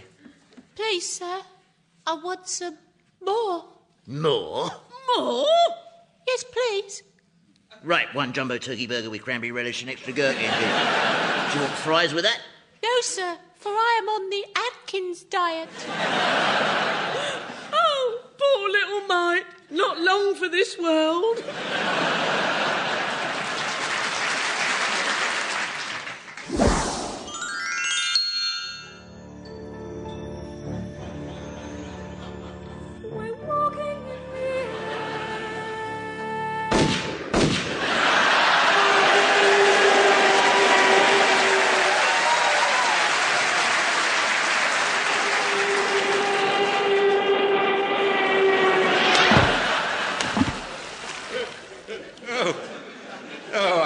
I didn't know you had a shotgun and good taste.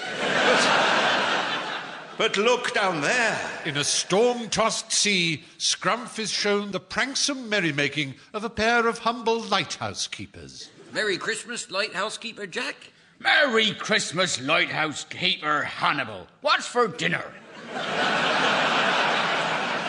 Something with Chianti and fava beans. My arse. Exactly.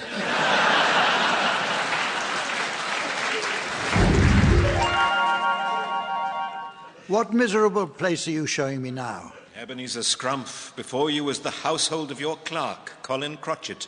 A poor hovel, but a happy one.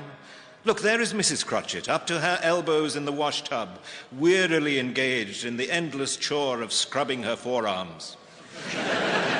And at the table, see, there sits the Crotchet's son, Big Tim.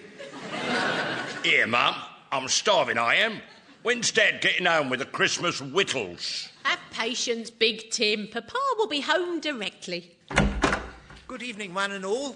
Oh, it's you, medium-sized Tim. I hope you're not as hungry as your brother. Gracious, Mamma, my appetite is of a dimension so disproportionately gargantuan that I could willingly consume in its entirety a specimen of the species Equus domesticus.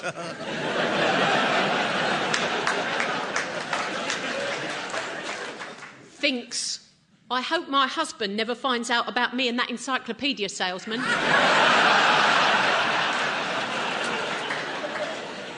come along, boys. Wash your filthy hands in the bowl. Then I can boil the water up for soup. Hello, dear family. Mr. Crotchet, home at last. See, I have laid out your pipe and slippers and microphone. Thank you, dear.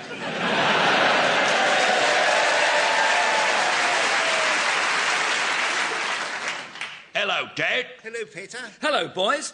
But where is Tiny Tim? He's around somewhere, but he's so tiny we can never find him. God bless us, everyone. Anybody? No, can't see him. Can't find him. I'm over here. Why, here he is, sitting in this egg cup. Nearly finished. There.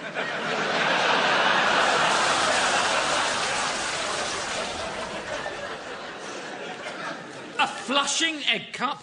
Have you been wasting our money on the innovations catalogue again? Bless you, no, it was a free gift with that last lot of encyclopedias. Mother, Father, has anybody seen my crutch?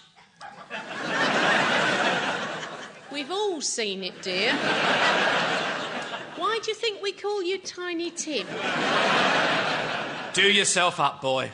Now, Mr. Crutchet, has Mr. Scrumph given you a handsome Christmas bonus so that your family may enjoy a seasonal feast? No, not a bean, not a sausage. What about a turkey? Oh, yes, he gave me a turkey.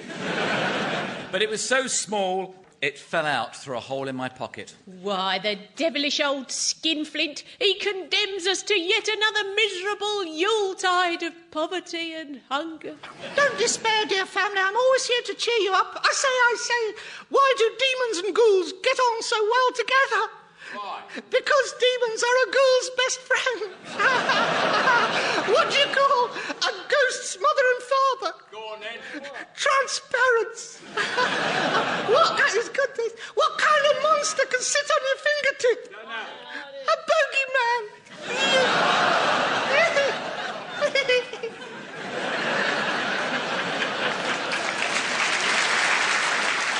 See how the little mite overexerts himself to raise the spirits of his family. Tell me, Ghost, will Tiny Tim die? With that material, it's a racing certainty. What an unfortunate family. I could weep if I wasn't smiling so broadly.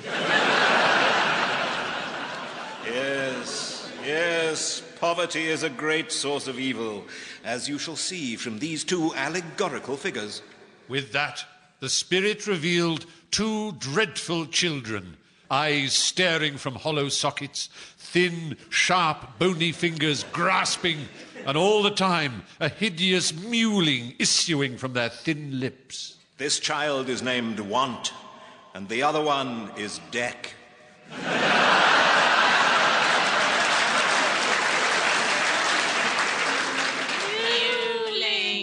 Mewling. The horror. Mewling. Want and Deck are always with us.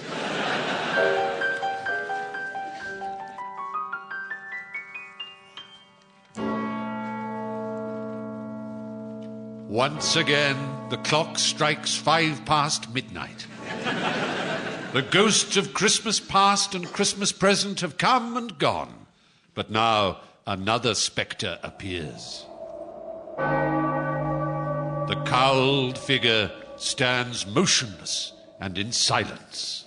Hold on, I'm getting the hang of this. Speak, Phantom. Tell me who you are. I am the ghost of Queen Boudica. Wait a minute. What happened to the ghost of Christmas yet to come? He was delayed due to unforeseen circumstances. But it's an easy gig, so I set a debt for him. After all, it is Christmas. Christmas? Bah, humbug. Bah, humbug!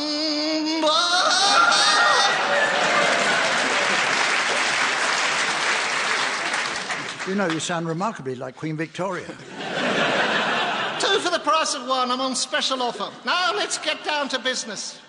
No, please yourself, you regret it. Ebenezer Scrumph. Behold the bleak future.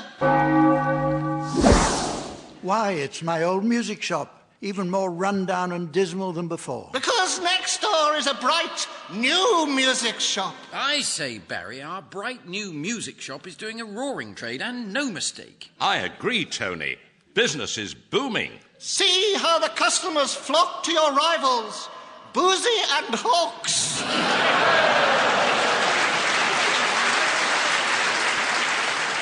I shall be ruined. Look upon the horrors that lie ahead if you turn your back upon society and neglect to mend your ways. What is that infernal contraption? This is called a wireless set. I turn this knob, this knob, and what misery ensues. And now on BBC Radio 4, it's I'm Sorry I Haven't a Clue. And here's your chairman, Nicholas Parsons.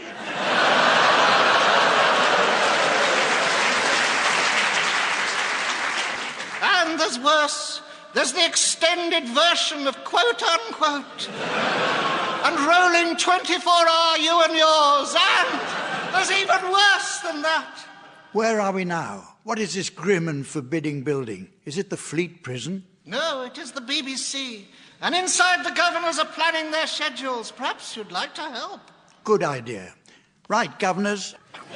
Can we have your suggestions, please, for a Victorian Radio Times?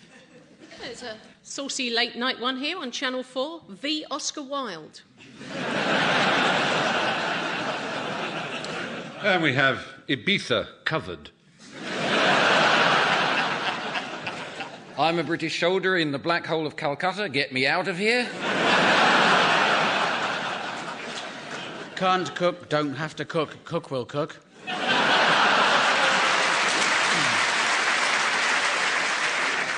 Buffy the Empire Slayer. And on Channel 5, hilarious video clips of explorers in You've Been Found. We have Ali G in the Workhouse. Followed by It's Only TB, but I like it. Cry me a watch. Vile excrescences of the human pudenda and the city.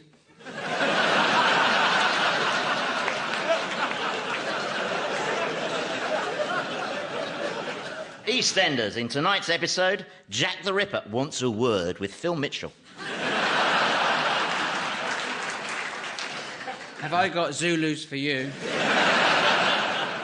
And on Radio 4, gardeners and other servants' question time. The New Things Roadshow. Right, that's enough of that. Why are you showing me the Crotchett's home spirit? Oh, Scrumph, see how the Crotchett family sit in silent sadness. See the empty chair, the little crotch leaning by the fireplace, and Tiny Tim is nowhere to be seen. Oh, that's better. I'm getting worried about you, Tiny Tim. You're beginning to sound like Queen Boudica. Hello, family. Oh, Colin, did you open the front door yourself? What a clever pianist you are. You normally can't find the key and never know where to come in.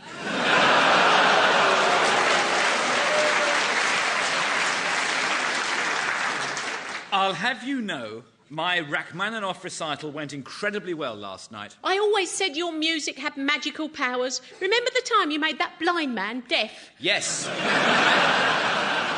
At last, I'm getting the recognition I deserve. This is terrible. Never mind, it's nearly over.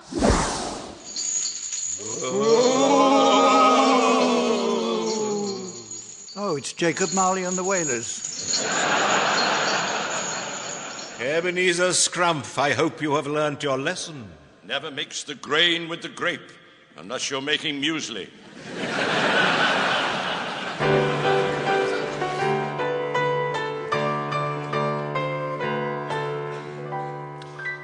It is the morning of the following day, and what a bright, cold, cheery morning it is too. It looks like snow. It's white and it falls from the sky to... Do you know, I think it is snow. Ebenezer Scrumph wakes in an unusually merry mood. He calls out to a passing urchin. The streets are full of them, following the flood at the Baker Street Aquarium. You there, what day is this? I don't know. Damn. You just can't trust these fruits de mer. I know those passers-by all have newspapers. They'll know the date, and I can also catch up with the news. Passers-by, I'd like you to come up with some typical headlines from our national newspapers commemorating the events of Victorian times. Guardian. Goldstone becomes Prime Minister. The Sun. Jim Davidson to entertain troops in Crimea. Light Brigade volunteer for Valley of Death. The Sport. Lady Windermere opens 100% genuine photos. Daily Mail. Mrs. Beaton quits lucrative cooking gig to run Norwich City. The Sun, see our page 3 stunner? What a pair of ankles. Mirror. Arriva Trains apologise for delayed Stevenson's rocket. This is due to the wrong kind of Lord Huskisson on the track. Daily Mail. Poisoned Zulu spears can be launched within 45 minutes.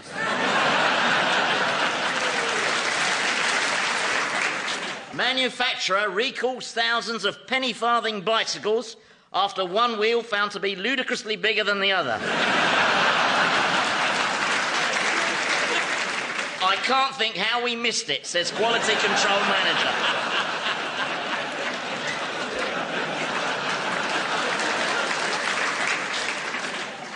Nothing in the papers, then. But there is one thing I still need to know. What day is this? It's Christmas Day! At that, Scrumph claps his hands with glee and calls down to a passing boy. You there, run to the butcher's and buy me the biggest, plumpest, finest goose in the shop. Here are 2 golden guineas. Right, Gov. He's off like the wind, down the road, into the high street, past the butcher's, and is never seen again. Undaunted, Scrumph races downstairs and makes his way to Isambard Kingdom Brunel's novelty shop. Izzy Brunel at your service. How may I help you, sir? Good morning. I'm Ebenezer Scrumph, a reformed character.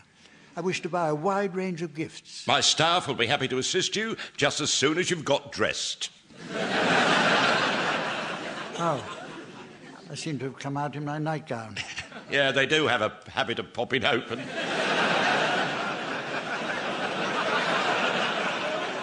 Not to worry, it's Christmas. So, staff, it's time to examine items that might feature in Mr. Isambard Kingdom Brunel's Innovations Catalogue. Gentlemen, surprise your good lady with this amusing novelty ring.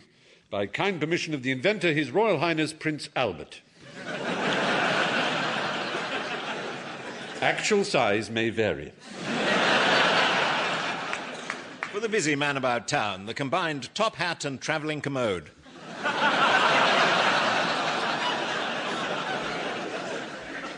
Rotary nose hair clipper, the sailing ship that follows a circular route bringing nose hair from the colonies to the Lancashire weaving mills. The season's new game, Tomb Raider, consists of a torch and a crowbar. Ladies, are your lapdogs always the wrong size? Why not treat yourself to a set of these adjustable spaniels? New from the world of clockwork, the wind-up DVD player. Simply insert key and wait 150 years for the goodies DVD.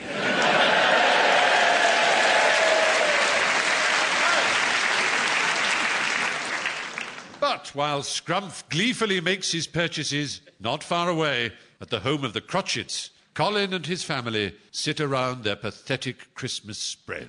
Shall I carve? Why bother? It's only a sardine. Oh, Mr. Crotchet, the shame of it. A single solitary sardine for Christmas dinner. Look on the bright side, dear. No arguments about who gets a leg. Oh, what does it matter as long as we're all together? And you can shut your face. May I come in? I knew it would be you.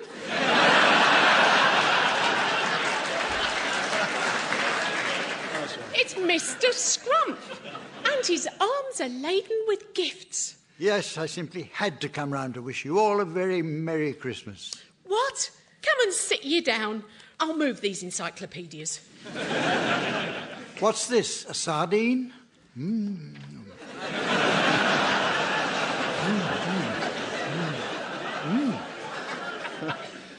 Delicious. Well, I must be on my way. I have these presents to deliver and a Christmas ball to go to. Goodbye. Bastard!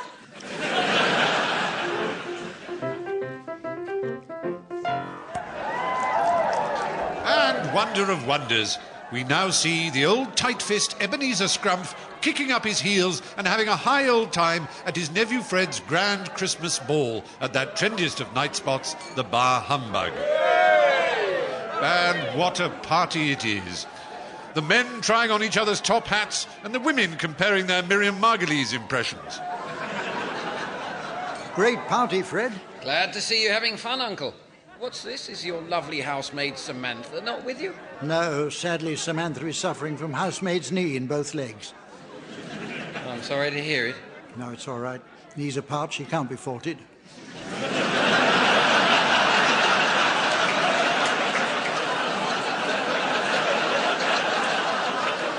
So I believe, but I'm forgetting I've invited a surprise guest to join us. Hello, Scrumph. This is Belle, the beautiful fiancée who once jilted you. I have a gift for you, Ebenezer. Oh, thank you. It's lovely. I shall wear it always. It's a pencil box. Oh, Belle, why did I let you go? What a fool I was in those days. Will you marry me? No. How about me, then? No, thanks. I'll marry you, Fred. Result! What care I as long as everyone's happy? And still the guests arrive. Who are all these people? Will somebody kindly introduce me to all these late arrivals at the Victorian Christmas ball? Nephew Fred, will you start, please? Please welcome Mr. and Mrs. Nage of Steam and their daughter, Golda Nage of Steam. Mr. and Mrs. Wilde and their flamboyant son, Marty. Will you welcome, please, Mr. and Mrs. of the D'Urbervilles and their daughter, Shirley. Mr. and Mrs. She Has with John Brown and their daughter, Bet. Mr. and Mrs. You Poo Out the Window and their son, Chuck You Poo Out the Window.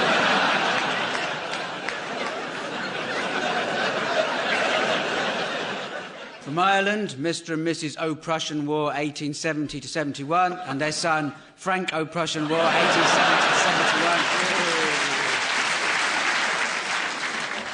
Mr. and Mrs. Calcutta and their son, Black Olaf Calcutta.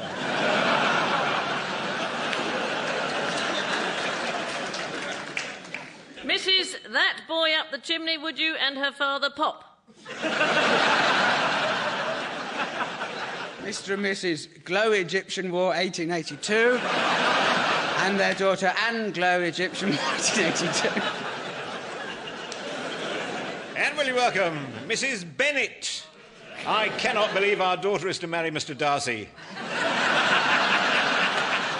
And her husband, Mr. Bennett, I cannot believe. And finally, will you welcome Mr. and Mrs. Colin Crotchet and family? Not very witty, but it moves the plot along. Merry Christmas to you all. But what are they doing here? I sent them an invitation. You see, I've seen the future, and it's the wireless. I've devised something called a panel game, and you're all to take part. There are your microphones, and while you take your places, I'll play this wax cylinder.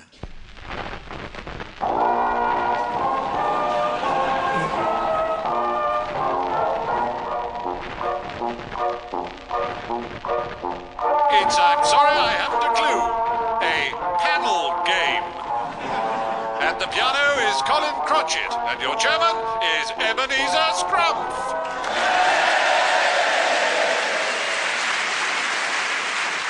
Hello, and you join us today at the Bar Humbug in picturesque Clerkenwell.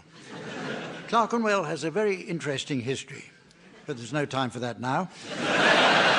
Here beside me, recovered from her recent indisposition, is my assistant Samantha, a fine young lady and a model of propriety. At the piano, we're lucky to have that genius of the keyboard, my good chum, Colin Crotchet. Of course, no panel game is complete without a collection of the cleverest and most amusing people in the land. And here they are. Now let's play some entertaining games. What larks. I'm looking forward to this hugely. This isn't going to work. No, he's being nice. Where's the fun in that? We don't like this new nice scrumph. But there's nothing that will turn me back into the bad-tempered old curmudgeon you once knew. Yes, there is. Let's have a round of Swanee Kazoo. Actually, you've just hit on the one thing that will do it. In fact, nothing would give me greater pain than to sit through a rendition of White Christmas featuring Tim and Graham on the Swanee whistle and everyone else on the kazoo. And I'll play the piano. Well, burst my shirt and paint me green. Let's do it!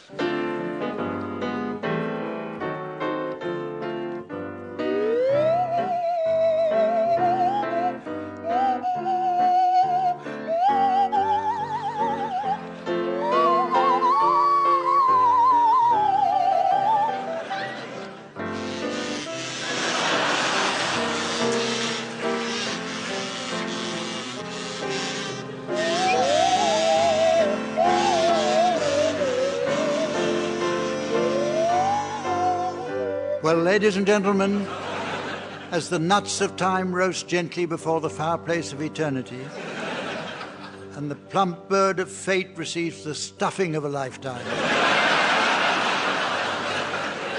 I notice it's the end of the show. So from the players, Samantha, and the fine folk of old London town, it's goodbye.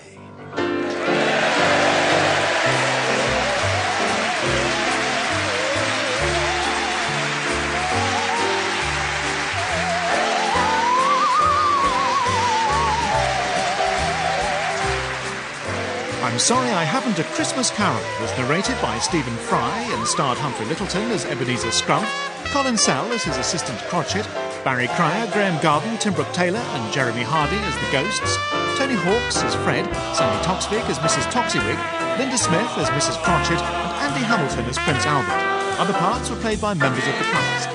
The programme was written by Graham Garden and Ian Pattinson with contributions from the cast. Music was performed by Humphrey Littleton, Adrian McIntosh, Nick Hutton and Colin Sell at the piano. The producer was John Naismith.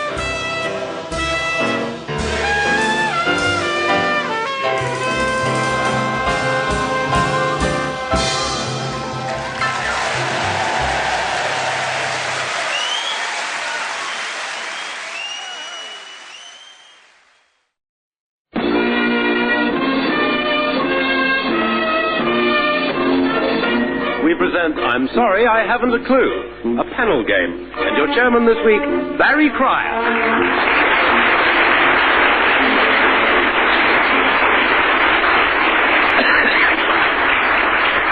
Thank you and hello and welcome to another edition of I'm Sorry I Haven't a Clue, the panel game which is to radio what an old coward is to westerns.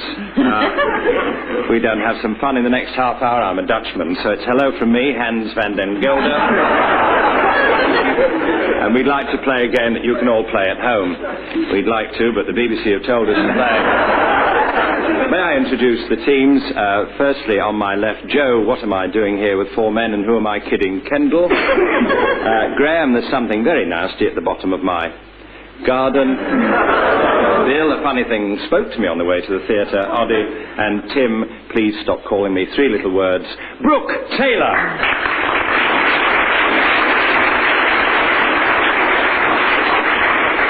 And we go straight in with our first round, Calypso time, ladies and gentlemen. And by the way, I've just spotted Henry Cooper in our audience. Oh, I'm sorry, madam. I'll give... Flash of an earring deceived me. I'll give each team a subject on which they must improvise a four-line Calypso, singing alternate lines. We'll start with Tim and Bill. And your first subject, gentlemen, teeth.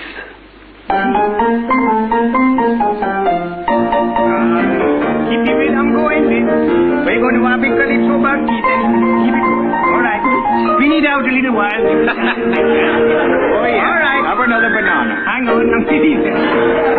Oh, the other day I lost my teeth. I borrowed a pair from Edward Heath.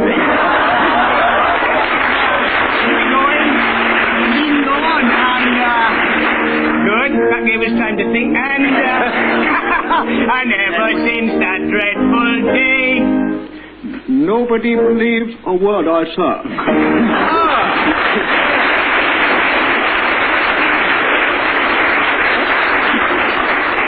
Four for that. Ted, we don't mean a word of it. No, of course. 4 for that from Tim and Bill. We move to Joe and Graham. Your first subject for a Calypso subject, traffic wardens.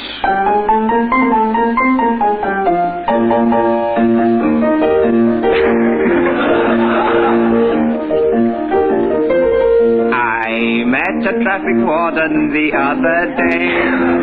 He told me my car was in the way. So? So I put another shilling in the meter. And then I kicked and punched her, and I beat her.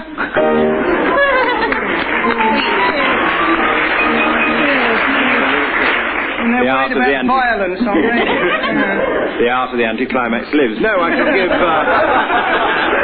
2 to Joe and Graham. And the next round is preceded by the announcement that I'm setting up our silly names competition. Late arrivals. Ladies and gentlemen, will you, as the programme progresses, think up some silly people arriving late at the clothing manufacturers' ball? The clothing manufacturers' ball. Silly names, please. And we'll return to that and our denouement later on. Now, word for word. Word for word, I'm going to give a member of each team a word, and the other member of the team has to immediately reply with a word that has no connection whatsoever. The other team can challenge by pressing buzzers and try and prove a connection. So panic. We'll start... Tim's just sat on his buzzer. We'll start with Tim, but we'll start with Tim in actual fact. And Tim, would you start with the word custard? Grass skirt. Elephant. Marble. The challenge by Graham Garden. Very clear connection there between grass skirt and elephant, I think you'll agree. Well, would you clarify further? Need I? Yes. Oh, yes, you need. They come from the same place. Where? No. Oh! No, let's Can you stand up and show your grass skirt? Cheeky Graham Garden. Graham, will you start a sequence that begins with the word accountant? Chartered. Oh! Oh! Can you prove a connection, gentlemen? Tim and Bill, chartered and accountant. No. Unlikely to make seem. A bit if you wear grass skirts. I'll give 2 points to that. I'll give 2 points to that. And I will, in fact, leap to Bill Oddie. Bill, will you start with the word ferret? Bad joke. Dungarees. Program. Elephant's foot umbrella. Tweed. Microphone. Glass. Oh, I was going to say marble. Handbag. Challenge from Graham Gardner. He was going to say marble.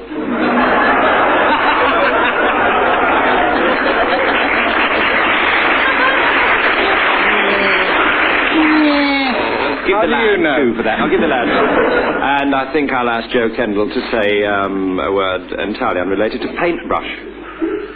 Clock. Water. Did you say water? Challenged by Tim Brooke Taylor, yes. Yes. Water clocks, I think. Water clocks. You said Walter. Didn't say Walter. You didn't say Walter at all. I said umbrella, foot umbrella. Grass skirt. No. All right, you got the point. Tim and Bill cop 2. Start again. Let's start again with, what shall we have as a word? We'll have carpet from Bill. Book. Pea soup. Brassiere. Steamroller. All right, I've seen the obvious. Go on. Knee bandage. Eiffel Tower. Elastic. Filthy mind again. A filthy mind. They're winning. Can't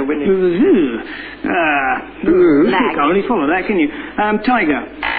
Challenge by Graham Garden. Well, if you've got a filthy mind like mine, you can see the connection between that and the tiger. Could you elucidate? No, certainly not. Even on radio. No, even on radio. I will. Let's have one more of this. Joe Kendall, will you say a word entirely unconnected, I should say, with postcard?